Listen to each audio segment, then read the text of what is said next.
আপনারা দেখছেন YouTube news channel metro live 24। সতর্ক থাকে, সতর্ক রাখে।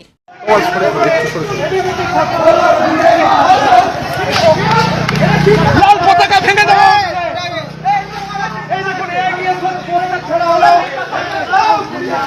লালকে মোছার কথা বলা হচ্ছে। লাল পতাকা এসএফআই এর বোর্ডে বাড়ি মারা হচ্ছে। এসএফআই এর বোর্ডে বাড়ি মারা হচ্ছে। দেখুন এখানে এসএফআই লাথি মারা হচ্ছে। দেখুন অবস্থা। এখানে চিত্রটা দেখাবো। উত্তেজনা সৃষ্টি হয়ে গেছে। আমরা সেই চিত্র দেখাচ্ছি। দেখুন লাল পতাকা পড়ে রয়েছে। এদিকে এসো। এদিকে ভাঙা হচ্ছে। একদম ইউনিভার্সিটিতে পরিস্থিতি।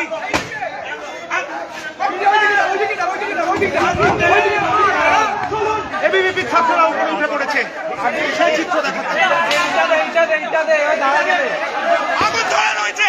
এখানে আগুন ধরানো হয়েছে। এই চিত্রটা দেখাবো। আগুন ধরানো হয়েছে। আগুন ধরানো হয়েছে। এসএফআই এর পতাকা পুড়িয়ে দেওয়া হচ্ছে। এসএফআই এর পতাকা পুড়িয়ে দেওয়া হচ্ছে। দেখুন এটা কি করলে? এসো বলো।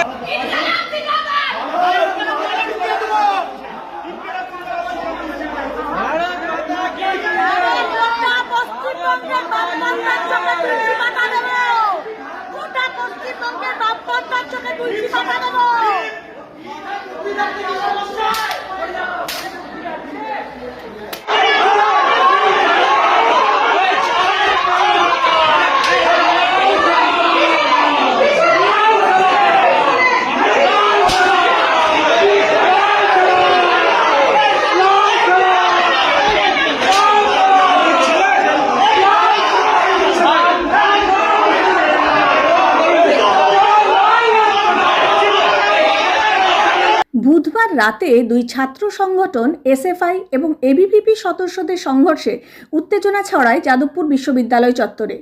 আর তার রেশ ধরেই বৃহস্পতিবার সকাল থেকে বিক্ষোভ কর্মসূচির জন্য একজোট হয় বাম ছাত্র সংগঠন এসএফআই এবং এবিভিপির সদস্যরা। দুপুরে গোলপার্ক থেকে বিশ্ববিদ্যালয় পর্যন্ত প্রতিবাদ মিছিল শুরু করে দুপক্ষ।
এই যখন পরিস্থিতি, তখন স্বাভাবিকভাবেই প্রশ্ন ওঠে, গতকাল রাতে যাদবপুর বিশ্ববিদ্যালয়ের ক্যাম্পাসে ঢুকে যারা তাণ্ডব চালালো তারা তাহলে কারা? বুধবার রাত 9টা নাগাদ কলেজ ক্যাম্পাসে বামপন্থী ছাত্র সংগঠনের জেনারেল বডির মিটিং চলছে। খবর ছড়িয়ে পড়তেই উত্তেজনা ছড়ায়।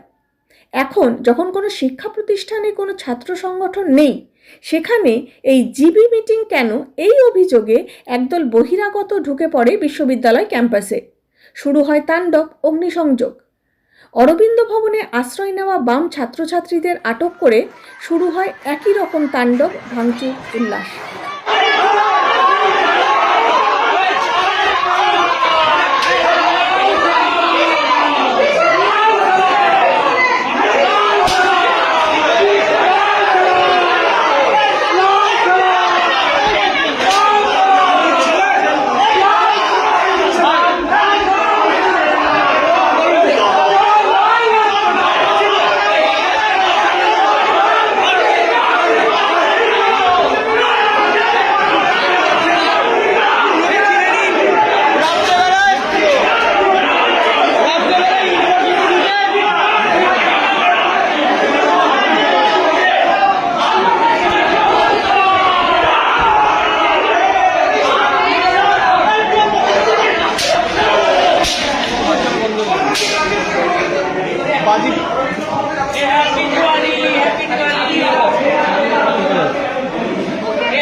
বুধবার রাতের পরিস্থিতি যখন চরমে, তখন যাদবপুর বিশ্ববিদ্যালয়ের পরিস্থিতি নিয়ন্ত্রণের কোনো চেষ্টাই দেখা যায়নি স্থানীয় বিধায়িকা শর্বরী মুখোপাধ্যায়ের ভূমিকায়।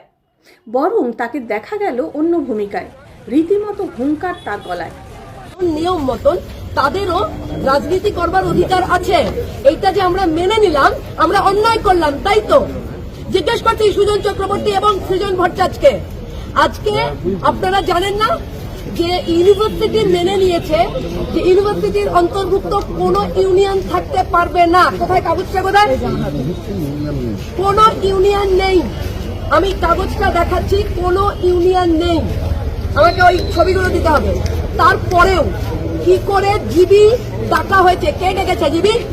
আমি সৃজন ভট্টাচার্যকে জিজ্ঞেস করছি, কে ডেকেছে জিবি? কারা ডেকেছে জিবি?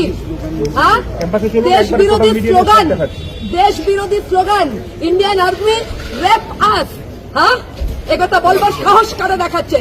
টুকরে টুকরে গ্যাং যারা যারা এখানে এসে আল আফজল তেরে সাথ रहेंगे, হ্যাঁ, এই ধরনের কথা যারা বলে, দেশ কো টুকরে করেंगे ইনশাআল্লাহ। ইনশাআল্লাহ কি মনে করেছেন যাদবপুরটাকে? কি মনে করছেন আপনারা এই ইউনিভার্সিটিটাকে নকশাল এবং দেশ বিরোধী শক্তি, মাওয়িস্ট এবং এদের দিয়ে আপনারা ভর্তি করে রাখবেন? ভেবেছেন এটা? কোথাও চলবে না, এটা বলে রাখলাম। যাদবপুরে তো নই। আপনারা জানেন না যে 352টা বুথে একটা বুথ জিতেছে সিপিএম? তাই জ্বালা লাগছে না? জ্বালা লাগছে আপনাদের? বাচ্চা বাচ্চা ছেলেগুলোকে ছোট লোক বলছে, সিভিল ক্লাস বলছে। বাহ সৃজন, বাহ, বাহ, লজ্জা, লজ্জা, লজ্জা সৃজন। আপনাদের সমস্ত লোক সিভিল ক্লাস বলছে, আমাদের ছেলেদের ধাক্কা দিয়ে ফেলে দিচ্ছে, ছোট লোক বলছে। এইটা আপনাদের শিক্ষা, আপনাদের সংস্কৃতি। হ্যাঁ, ভিসি কোথায়? প্রশ্ন করছি, ভিসি এখনো আসেনি কেন? আমাদের ছেলেরা ইলিগাল রেজিস্টার কোথায়? কোথায় সেলিম বক্স মন্ডল? কোথায়? কেন আসছে না এখানে? আসতে হবে এখানে। এবং আমি সৃজন ভট্টাচার্যকে বলছি, অলিভ দাস, রহমান মল্লিক, অনির্বাণ, সাগ্নিক সরকার, এদেরকে যদি 1 ঘন্টার মধ্যে যাদবপুর থানায় সারেন্ডার না করান, সৃজন আপনাকে বললাম, আমি কিন্তু যেখানে লুকিয়ে আছে সেখান থেকে টেনে বার করব। সারা রাত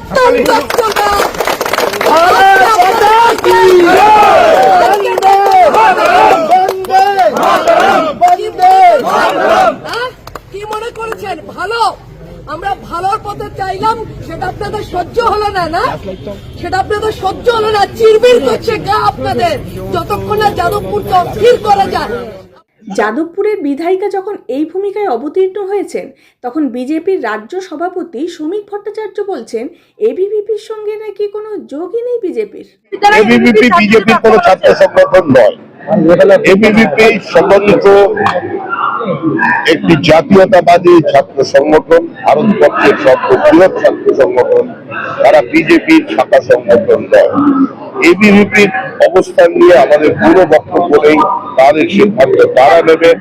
ক্যাম্পাসের ভেতরে রাজনীতি করা, রাজনীতির অনুপ্রবেশের বিজেপি বিরোধী। ক্যাম্পাসের বাইরে যদি উত্তেজনা তৈরি হয়, সেটা দেখার জন্য বিজেপির উপর যেতে পারে, কিন্তু ক্যাম্পাসের ভিতরে গিয়ে ছাত্র সংগঠনকে নিয়ে রাজনীতি করা বিজেপি।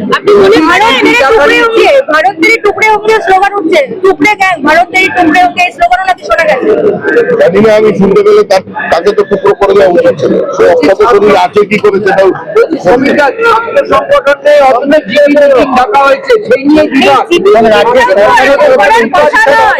থেকে এই নিয়ে যা বলবার পশ্চিমবঙ্গ রাজ্য সরকার বলবেন, উচ্চশিক্ষামন্ত্রী জগন্নাথ চট্টোপাধ্যায় আছেন তিনি বলবেন। এটি সম্পূর্ণভাবে সরকার দেখবে। আমি আবার বলছি, এটা দল নিয়ন্ত্রিত সরকার নয়। ইউনিভার্সিটির ক্যাম্পাসে দল থাকবে না। আমাদের কোনো ছাত্র সংগঠন নেই। ছাত্র সংগঠন নিয়ে যা বক্তব্য রাখার, যে ছাত্র সংগঠনের নাম বললেন অখিল ভারতীয় বিদ্যার্থী পরিষদ, তারা বলবে তারা স্বতন্ত্র, তারা বিজেপি দ্বারা নিয়ন্ত্রিত নয়। এটা এসএফআই কিংবা ছাত্র পরিষদ নয়। বিদ্যার্থী পরিষদের অবস্থান সম্পূর্ণ ভিন্ন। বোঝো, শ্রমিক ভট্টাচার্য যখন বলছেন, তা কি তাহলে জানেন না বিধায়িকা শর্বরী মুখোপাধ্যায়? নাকি বোঝেন না? বৃহস্পতিবারও তাকে দেখা গেল এবিভিপির মিছিলে সামনে সারিতেই। তাহলে বোধহয় বিজেপি আরএসএসের অঙ্কটা এখনও ঠিক বুঝে উঠতে পারেননি মাননীয়া। এদিকে সর্বরী মুখোপাধ্যায়ের হম্বিতম্বি নিয়ে সেই সৃজন ভট্টাচার্য কি বলেছেন শুনুন। আমি কলকাতার বাইরে এই মাঝরাত্রে এখন খোঁজ নিয়ে জানতে পারছি যে ইঞ্জিনিয়ারিং ফ্যাকাল্টির কিছু ছাত্র তারা নিজেদের মধ্যে সভা করছিল, সেখানে এবিভিপির গুন্ডারা ঢুকে পড়ে প্রভোকেশন তৈরি করার চেষ্টা করে, অশান্তি তৈরি করার চেষ্টা করে। দুই পক্ষের মধ্যে বচসা হয়, এখানে এসএফআই কোথাও ছিল না। যাই হোক, ছাত্রদের মধ্যে বচসা অনেক সময় হয়ে থাকে। তারপর শুনছি বিজেপির গুন্ডারা নাকি ঢুকে পড়েছে এবং তারা গিয়ে নাকি ভাঙচুর চালাচ্ছে ক্যাম্পাসের ভিতরে। আরো হাস্যকর হলো, যাদবপুরের বিধায়িকা তিনি হঠাৎ চোরের মায়ের বড় গলার মতো করে যারা গুন্ডামি করলো তাদের প্রোটেক্ট করার জন্য কোথায় গিয়ে জানিয়ে দেখছি মিডিয়ার সামনে সুজন চক্রবর্তী বা আমার নাম করে চিৎকার চেঁচামেচি করছেন। আরে এত ভয় কিসের গণতান্ত্রিক প্রক্রিয়ায়? যদি এত অপছন্দ হয় যাদবপুরকে, ছাত্র ভোট ঘোষণা করুন না। এসএফআই সহ বাকি ছাত্র সংগঠনগুলোর সাথে এবিভিপি ছাত্র ভোটে লড়াই করুক না গণতান্ত্রিক ভাবে। যদি তারা ঠিক হয় তাহলে যাদবপুরের ছাত্ররা বেছে নেবে তাদের। কি অসুবিধা আছে? এই মাঝরাত্রি গুন্ডামি করার দরকার কি এত? এগুলো আসলে আপনারা যাদবপুর চত্বরে অস্থিরতা তৈরি করার চেষ্টা করছেন। এই লেনিন মূর্তির সামনে গিয়ে লেনিন দেশ ভাগ করেছিল তাই লেনিনের মূর্তি ভাঙবো, এই ধরনের ছাগলামো করে এসেছে কিছু লোক। এখন আবার আপনারা ওইখানে গিয়ে লেনিন মূর্তিটাকে ভাঙবেন, ওইখানে একটা অস্থিরতা তৈরি করবেন, ওখানে মানুষের মনে আতঙ্ক তৈরি করবেন। তার গ্রাউন্ড প্রিপেয়ার করার জন্য অজুহাত হিসেবে নিজেরাই এই ধরনের অস্থিরতা ক্রিয়েট করছেন, নিজেরাই এই ধরনের গুন্ডামির পরিবেশ ক্রিয়েট করছেন। যাদবপুরের ছাত্ররা আপনাদের এই পাতা ফাঁদে পা দেবে না।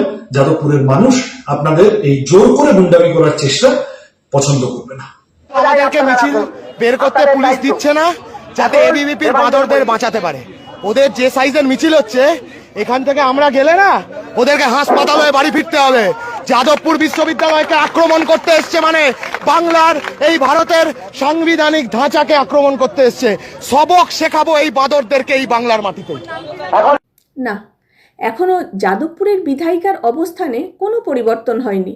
তবে সরকারে থাকাকালীন অবস্থানে অনেকটাই বদল ঘটিয়েছে তৃণমূল শিবির, কালীঘাট তৃণমূল শিবির। যাদবপুর বিশ্ববিদ্যালয়ের ছাত্রছাত্রী তাদের একাংশের সঙ্গে তাদের তার যা ক্রিয়াকলাপ বা এমন কিছু ঘটনা ঘটে, তাদের কিছু দৃষ্টিভঙ্গি আমরা একদম একমত নই। কখনো বাবুল সুপ্রিয়র হামলা, কখনো একটি ছাত্রের রহস্য মৃত্যু, আমরা এসব সমর্থন করি না। কিন্তু তার মানে এই নয় যে যাদবপুর বিশ্ববিদ্যালয়ের মতো একটা দেশের প্রথম 10টি বিশ্ববিদ্যালয়ের মধ্যে মেধায় 10টির মধ্যে থাকা এবং পশ্চিমবঙ্গের কার্যত সেরা বিশ্ববিদ্যালয়, সেখানে রাত্রে ঢুকে বিজেপি গুন্ডাগার্দি করবে, এটা হতে পারে না। এটা সারা বাংলায় ওরা যেটা করছে সব দখল করো, প্রতিহিংসা পরায়ণ, অসহিষ্ণু, বিরোধীদের বাড়ি হামলা, অফিসে হামলা, পার্টি অফিস দখল, মার পিট, এটাই ওরা বিশ্ববিদ্যালয়ে করতে গেছে। এবং পুলিশ একজনকেও অ্যারেস্ট করেনি। পুলিশকে আঙুল চুষছিল, কেন অ্যারেস্ট হবে না? যারা বড় বড় কথা বলে গুন্ডা দমন আইন, অমুক আইন, তমুক আইন, আরে গুন্ডা দমন আইন পরের কথা। যে আইনগুলো আছে, বিশ্ববিদ্যালয়ে ঢুকে হামলা করছে, সারা ভারতবর্ষের মধ্যে মুখ পুড়িয়ে দিচ্ছে বাংলার, তো তাদেরকে পুলিশ অ্যারেস্ট করবে না? অবিলম্বে অ্যারেস্ট হওয়া উচিত। রাজ্যের মুখ্যমন্ত্রী বলেন যে যারা নাকি কাশ্মীর আগে আজাদি এসব স্লোগান দেবে ক্যাম্পাসের ভেতরে, তাদের অবিলম্বে রাজ্যের মুখ্যমন্ত্রী রাজধর্ম পালন করুন। কেউ যদি দেশ ভাগের কথা বলে, কাশ্মীর মাঙ্গে আজাদি বলে, তার জন্য আপনার পুলিশ আছে, তার জন্য আপনাদের গুন্ডাদের কোনো রকম রাইট নেই রাত্রেবেলা কি একটা বিশ্ববিদ্যালয়ের মধ্যে ঢুকে অসভ্যতা করার। কেউ আইন ভাঙলে, দেশ বিরোধী কাজ করলে 100 বার ব্যবস্থা নিন, পুলিশ দিয়ে ব্যবস্থা নিন। গুন্ডা বাহিনী বিশ্ববিদ্যালয়ের মধ্যে ঢুকে আমরাও তাদের বিরোধিতা করি, আমরা তাদের 100% বিরোধিতা করি যারা ওই ধরনের কথা বলে। কিন্তু তার জন্য পুলিশ প্রশাসন তারা আছেন, কোনো অবস্থাতেই সেখানে গুন্ডা ঢুকিয়ে রাত্রেবেলা এই জিনিস হামলা করা যায় না। মুখ্যমন্ত্রীর উচিত যারা হামলা করেছে অ্যারেস্ট করা। আসলে এবিভিপি আরএসএস সম্পর্কে রসায়ন যে বেশ দুর্বোধ্য তা নিয়ে কোনো সন্দেহ নেই। সমস্যা হলো নব্য বিধায়ক বিধায়িকাদের এই রসায়ন তো শেখানোর দায়িত্ব তাদের দলেরই, আর তা যত তাড়াতাড়ি তারা রপ্ত করে উঠতে পারবেন ততই ভালো। না হলে এ রাজ্যে বামেদের হাতে পদে পদে হেনস্থা তো হতেই হবে। যে অসভ্যতা ধ্বংসের মনোভাবে গুন্ডাগিরি করেছে বিজেপির বাহিনী, এটা তৃণমূলের বাহিনী যেমন করে করত তার চেয়েও বিপজ্জনক। এটা লজ্জার, গোটা বিশ্ববিদ্যালয়ের জন্য লজ্জা, শিক্ষা মহল যারা তাদের জন্য লজ্জার, এবং গোটা বাংলার কাছে গর্বের যাদবপুর বিশ্ববিদ্যালয়। সেইখানে ছাত্ররা কি করবে, ছাত্ররা ঠিক করবে, মাস্টারমশাইরা আছে। বাইরের থেকে বিধায়িকা এমনকি মলেস্টেশনে অভিযুক্ত, তাকে সঙ্গে নিয়ে প্রেসের সঙ্গে কথা বলবেন এবং তাকে সঙ্গে নিয়ে ভেতরে গিয়ে গুন্ডাগিরি করবেন, আগুন জ্বালাবেন, ছাত্রদের মারবার ব্যবস্থা করবেন। এটা কখনো হয় না। পুলিশ চুপ, আমরা তাড়িয়ে দিয়েছি, দেখে আমরা বার করে দিয়েছি। অ্যারেস্ট করেননি কেন? ভিডিওতে তো সব দেখা যাচ্ছে। অ্যারেস্ট করেননি কেন? যদি শাসক কখনো প্রশ্রয় দেয় এই সমস্ত গুন্ডামিকে, এমনকি বিশ্ববিদ্যালয়ের মধ্যে, তাহলে কিন্তু কেউ ছেড়ে দেবে না, বিশ্ববিদ্যালয়ের ছাত্ররাও ছেড়ে দেবে না। তৃণমূল হারে হারে টের পেয়েছে, বিজেপি যেন বুঝে রাখে।